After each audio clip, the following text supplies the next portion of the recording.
அனைத்து உரிமைக்குரல் நண்பர்களுக்கும் வணக்கம். நாம் தமிழர் கட்சியின் மகளிர் பாசறையின் தலைவியான காளியம்மாளுடன் போட்டி போடும் திமுக எம்பியான கனிமொழி இது குறித்த முழுமையாக பார்க்க போறோம். வாங்க பார்க்கலாம்.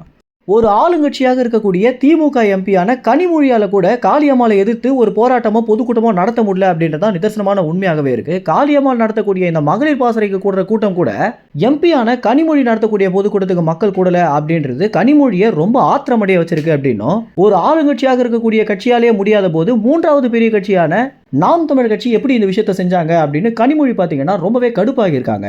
இதனுடைய ஒரு வெளிப்பாடாக என்ன சொல்லியிருக்காங்க அப்படின்னா, அடுத்தடுத்த பொதுக்கூட்டங்கள் இனிமே நாம் தமிழர் கட்சியின் மகளிர் பாசறை போடுற எல்லா இடத்துலையுமே அவங்களுக்கு அனுமதி மறுக்கப்படணும். அது மட்டும் இல்லாம அந்த இடத்துல திமுகவுடைய பொதுக்கூட்டம் தான் நடத்தணும் அப்படின்ற ஒரு சிறப்பு உத்தரவு பார்த்தீங்கன்னா தமிழ்நாட்டு காவல்துறைக்கு போட்டிருக்காங்க.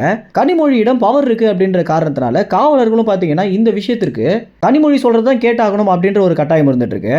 ஒரு ஆளுங்கட்சியாகவும் தமிழ்நாட்டிலேயே ஒரு முதன்மையான கட்சியாக இருக்கக்கூடிய திமுக கட்சி இந்த மாதிரி ஒரு மூன்றாவது பெரிய கட்சியுடன் போட்டி போடுறது அவங்க தான் அவங்களுக்கு எதிர்கட்சி அப்படின்றது ரொம்ப தெளிவாகவே காட்டுது. சீமானை குறித்தும் நாம் தமிழ் கட்சி குறித்தும் பேசவே கூடாது அப்படின்னு ஸ்டாலின் என்னதான் மறுத்துட்டு இருந்தாலும் உண்மையிலேயே திமுக கட்சிக்கு ஒரு எதிர்கட்சியாக இருக்கிறது நாம் தமிழ் கட்சி தான் அப்படின்றது யாராலையுமே மறுக்க முடியாது அப்படின்னு தான் சொல்லணும். திமுக கட்சியிலேயே படிப்பறிவுலையும் சரி பேசுற திறன்லையும் சரி கனிமொழிக்கு எந்த அளவுக்கு ஒரு நாலேஜ் இருக்கு அப்படின்னு நம்ம எல்லாருக்குமே தெரிஞ்சிருக்கோம். இந்த அளவுக்கு திமுக கட்சியிலேயே செல்வாக்கு அதிகம் நிறைந்த எம்பியான கனிமொழியாலேயே காளியம்மாளை எதிர்த்து நிக்க முடியல அப்படின்றது காளியம்மாளுக்கு எந்த அளவுக்கு ஒரு புகழ சேர்க்க போகுது அப்படின்றத வருங்காலத்தில் நம்ம பார்க்கலாம்.